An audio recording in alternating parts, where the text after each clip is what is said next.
Pour les mandibules, c'est très simple, je suis tout simplement venue avec du latex mélangé avec de la farine pour les retravailler donc au doigt avec du latex liquide et pour former tout simplement les mandibules, avoir les bords les plus fins.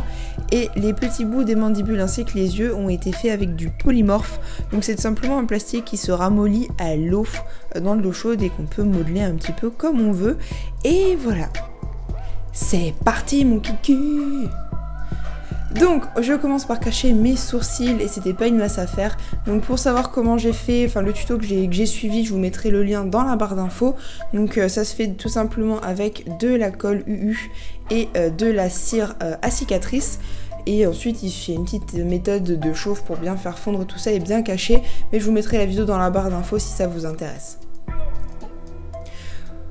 On continue de cacher tout ça avec un fond de teint poudre bien épais et bien compact pour avoir quelque chose d'uniforme. Ensuite, magie du montage, on applique les prothèses et je viens ensuite maquiller le haut de mon visage, le haut de mon teint avec le fond de teint de chez NYX. Donc pourquoi le haut? Parce que d'abord je voulais faire le maquillage des yeux avant de commencer la suite. Voilà. Et en même temps cacher mes sourcils pour voir si vraiment tout était bien masqué.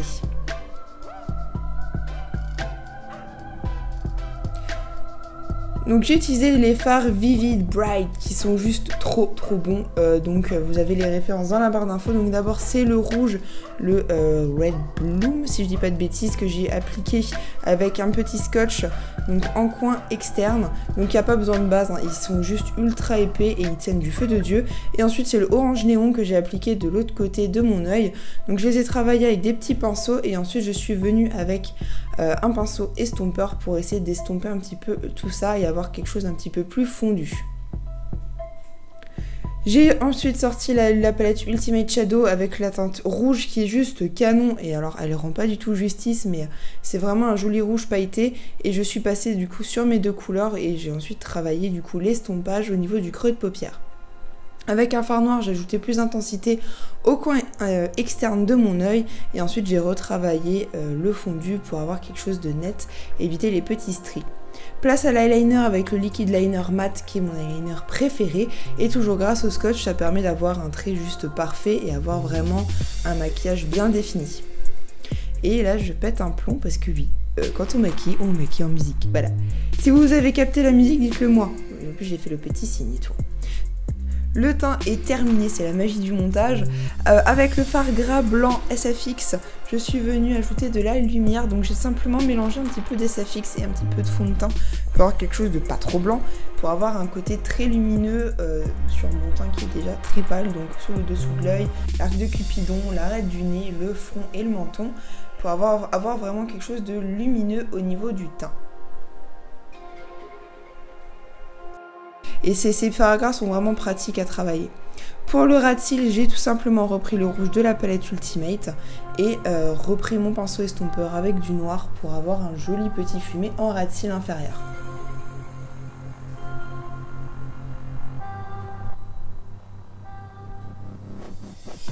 Pour les lèvres, j'ai fait un ombre lips noir. Donc j'ai d'abord retravaillé ma bouche en pointe. Donc je voulais vraiment quelque chose de bien défini et de bien pointu au niveau de l'arc de Cupidon. Donc j'ai travaillé ça avec un col noir sur l'ensemble de ma petite bouche.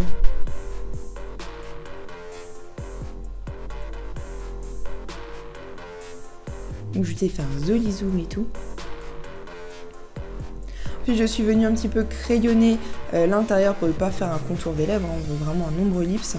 Et pour ensuite je suis venue avec le Cherry Skies, donc qui est un liquid sand qui est juste canon, enfin c'est un rouge cerise juste trop beau. Et je suis ensuite du coup venue faire mon ombre lips avec cette petite encre à lèvres en mélangeant bien le noir avec l'encre à lèvres pour avoir un joli effet d'ombré. Et j'ai juste trouvé le résultat canon, voilà, j'ai été juste complètement fan. Ensuite on est venu placer les petits naneuils, donc si jamais ce sont tout simplement des yeux en plastique, donc avec du polymorphe, donc voilà, c'est à peu près la même chose que j'ai utilisé pour Medusa, mais cette fois-ci c'est avec en faisant des petits naneuils.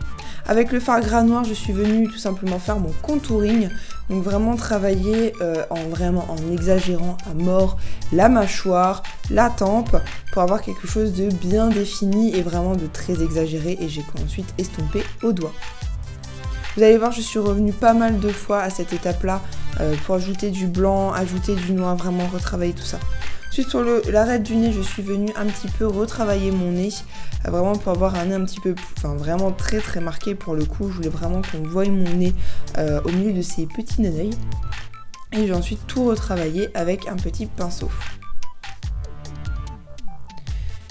J'ai fait également le pourtour de mes petits naneuils pour leur donner du relief et avec un fard à eau blanc, je suis venue ajouter un petit peu de dimension aux yeux et pour leur donner un petit peu de relief. Avec le fond de teint et le fard blanc, je suis venue ajouter du relief sur le bord en fait de mes naneuils pour vraiment essayer de leur donner un maximum de profondeur pour qu'on ait l'impression en fait qu'ils soient un peu en 3D comme ça. Encore plus en 3D qu'ils ne le sont déjà.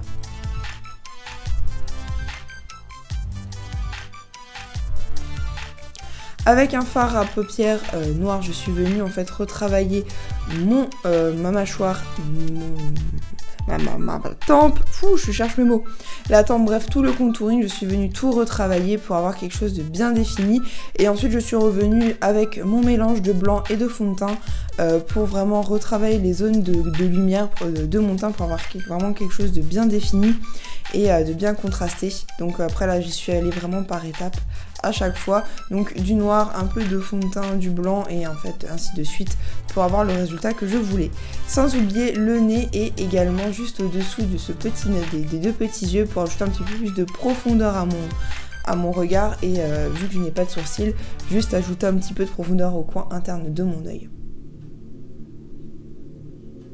On attaque ensuite le cou et là on va faire une petite toile d'araignée. Donc je suis venue faire vraiment le pourtour de mon cou et ensuite je suis venue tracer des petites lignes. Donc elles sont complètement irrégulières comme une toile d'araignée est irrégulière. Je voulais pas quelque chose de trop régulier, je voulais vraiment quelque chose qui fasse vraiment genre la toile d'araignée quoi. Pour habiller le cou de ma femme araignée. Voilà. C'est la copine diabolique de Spider-Man. Ça pourrait le faire, hein. Marvel pourrait s'inspirer. Moi je pense qu'il y a moyen. Ensuite je suis venue simplement faire les petits stries de la toile d'araignée comme à l'école en fait. On fait la toile d'araignée comme à l'école. Hein. Voilà, si vous vous souvenez comment on fait une toile d'araignée. Avec un fard à paupières noires, je suis venue tout simplement donner du relief.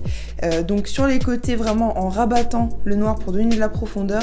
Et ensuite je suis venue avec un fard crème pour ajouter plus de lumière à ma toile d'araignée. Place aux prothèses parce qu'il faut un petit peu les faire ressortir ces petites mandibules. Donc avec un fard à paupières marron, je suis venue les retravailler en les creusant avec un petit pinceau pour leur donner un peu de profondeur et de relief. Parce que oui, il faut quand même qu'on les voie, mes petites mandibules. Attends, une femme araignée sans mandibule, ce n'est pas une femme araignée, hein, nous sommes d'accord. Donc je suis venue retravailler tous les petits détails.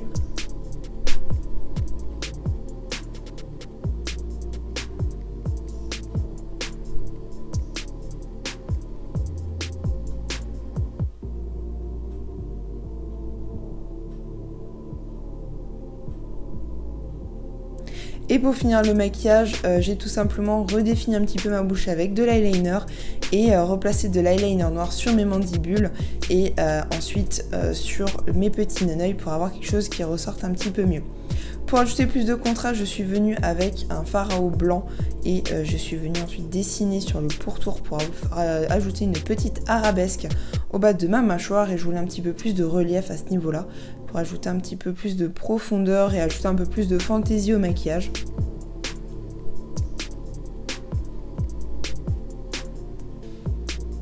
C'est pas une queen pour rien. Et voilà, le maquillage est terminé. En tout cas, j'espère vraiment que ça vous a plu. Donc comme toujours, si c'est le cas, n'oubliez pas de liker la vidéo et de me le dire dans les commentaires. Moi, je vous fais plein d'énormes poutous et vous allez retrouver au fur et à mesure les vidéos des autres 30 concurrents du concours NYX dans la barre d'infos. Moi, je vous fais plein d'énormes bisous et je vous dis à bientôt. Si vous voulez voir la première vidéo, donc Médusa, n'hésitez pas à cliquer juste là-haut. Et voilà, moi, maintenant, je vous fais plein de bisous. Bye bye!